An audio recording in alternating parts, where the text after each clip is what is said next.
Hello again, it's Jimmy here, O'Reilly's. I have another Renault Trafic 1.6 here. So this one's got a little bit of a different story to it than usual. It had some foxes go underneath and chew the wiring, and that was fixed about 6 months ago, and the van was fine. But now for the last 3 weeks he's been having an injection fault and the other error. Check anti-pollution, that was the other one. I got lost for words there. Check anti-pollution system fault come up. So he had the RAC come out. They done a forced regen which fixed it for a few days, and problem came back, so he's went to a mechanic. They've done another forced regen, it's fixed it again. So basically it's having a forced regen every week to keep the van running. So we're gonna look at solving the problem for good, and we'll get started. Okay, so it's a check anti-pollution system there, engine management light on, and that spanner down there. Okay, so I'm going to use the Launch MOT4 that some of my customers did want to see me using. Try opening the door there to let some light in. It's a bit dark, so we're going to do an automatic scan using this tool. This is the Launch UK CRP MOT4. Traffic 3, do a health report.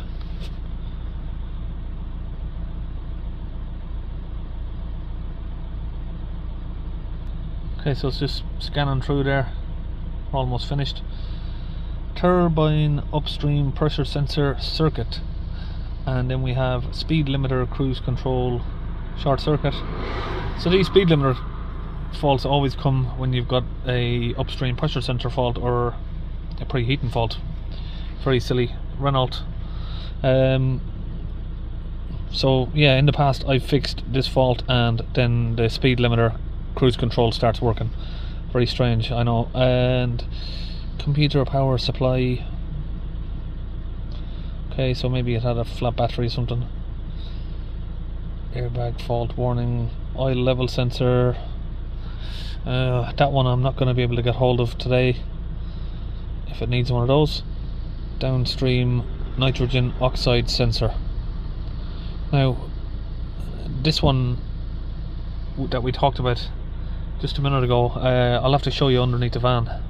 So it did have repair done on the oxygen sensor, and then they fitted this mesh wiring to stop the foxes chewing on the wiring. So the wiring's already been repaired under there. So seeing as the wiring's been repaired for that, I'm going to assume that they haven't reset the code for it. Let's go in and see if we can see any live data to see if it's working.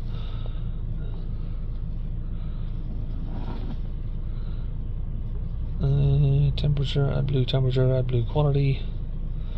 We don't have the NOx sensor on there. Let's go back to ECM. Let's try and find some information for this. Data stream.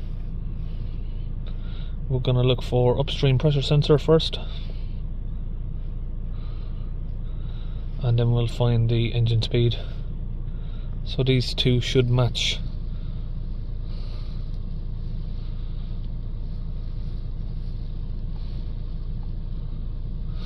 Okay, so if we increase the revs, we'll put this on a graph. So these two graphs now should move up and down at the same rate, relatively, very close.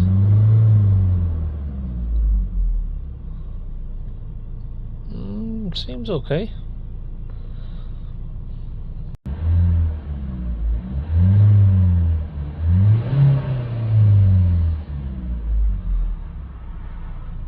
Okay, so only a very slight delay behind that, so it was not going to be completely blocked, but we're going to try clean that out anyway. And right, so sorry, we need to look, see if we can find NOx sensor in here. NOx, no. Nitrous oxide sensor, no. So we don't have any information for that. Right, so tell you what we're going to try and do is we'll do a code clear and see what comes back up. So clear the DTCs.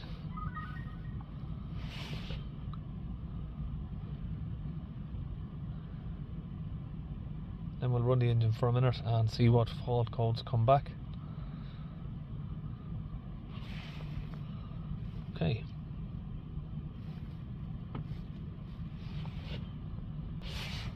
Now we'll exit out of that and we'll run the engine for a minute, see if we get the faults come back, and then we'll rescan the van again.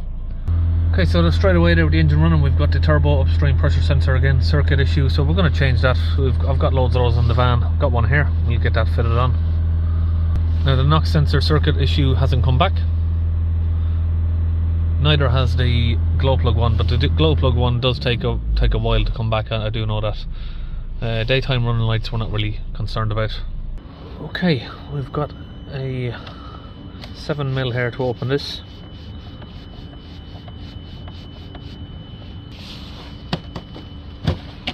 Just pull that to the side, tuck it down a little bit there.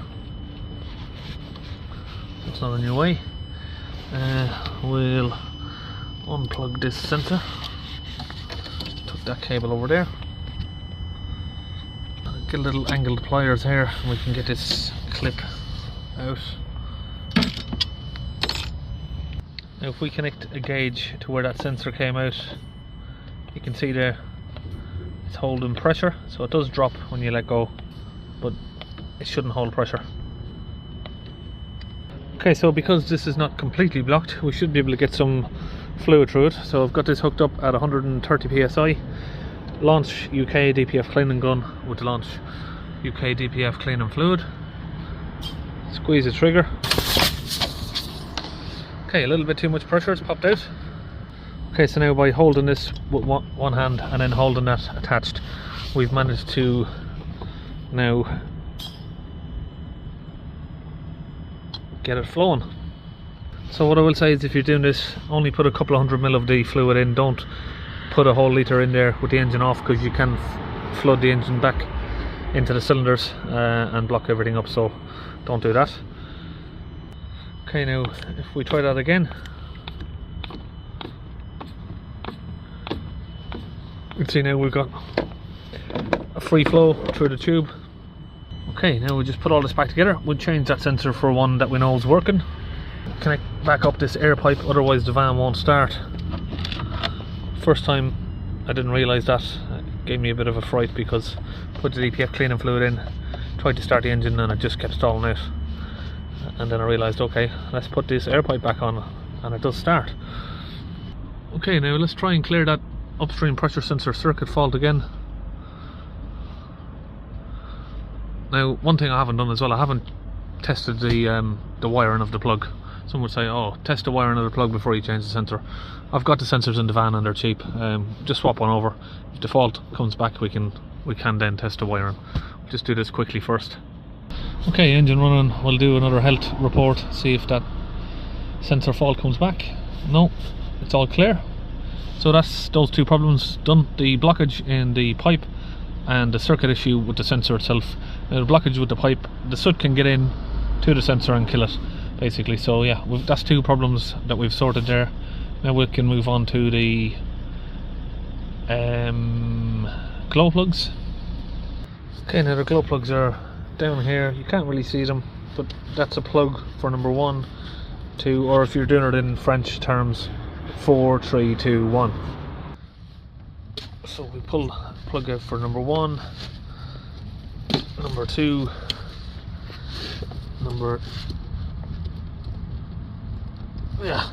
need the pliers on that one, number 3 and number 4. Now if you want a more detailed video on the glow plugs on these, I have got videos on my channel, I think, which do specify a little bit more detail of just changing the glow plugs. Just try and grip that little plastic tab there, pull it upwards, and number 4 is just down here, over here. Might need to move a few little extra bits and pieces to get in there. So if we do something a little bit different to test the glow plugs, you can do it with a light bulb on these circuit tester. If you test the tip of each glow plug, you should get the light up like that. So if that's to the positive you're using, and then if we go to cylinder 4 here,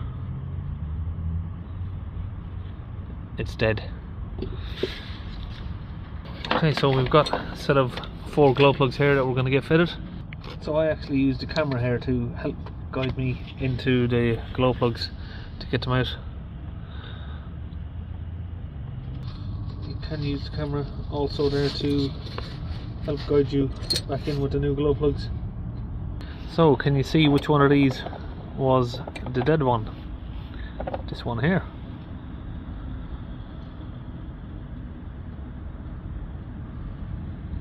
Okay, so that's the glow plugs in. Now they're easy to do but a little bit fiddly getting these out and trying to see where you're putting the glow plug back in. If you use your camera to get down in there, you can do it a little bit better. So we've got the glow plugs done, we've got the sensor fitted, we've got the pipe cleared out. I think we are going to be just about done with the repairs that I'm doing on it. And just when you think you're just about done on Renault Trafics, another one pulls up. Okay, now with the engine running, we're going to do another health report.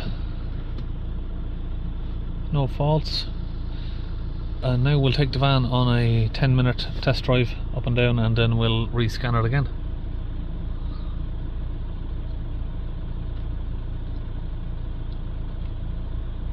Okay, so we've done about 3 miles in the van. We'll do a health scan again. Okay, so it looks like we have 2 more codes come up. Okay, so we have the speed limiter control come back up, so that has obviously got an issue there with that, and the running lights, which is not really a concern for me. Apart from that, the Dawson control module for the knock sensor fault has gone. Everything else is gone apart from the cruise control and his daytime running lights. And here is the live data for the particle filter. If we change that to HPA, we have 4 HPAs, and the filter is basically as new, reset.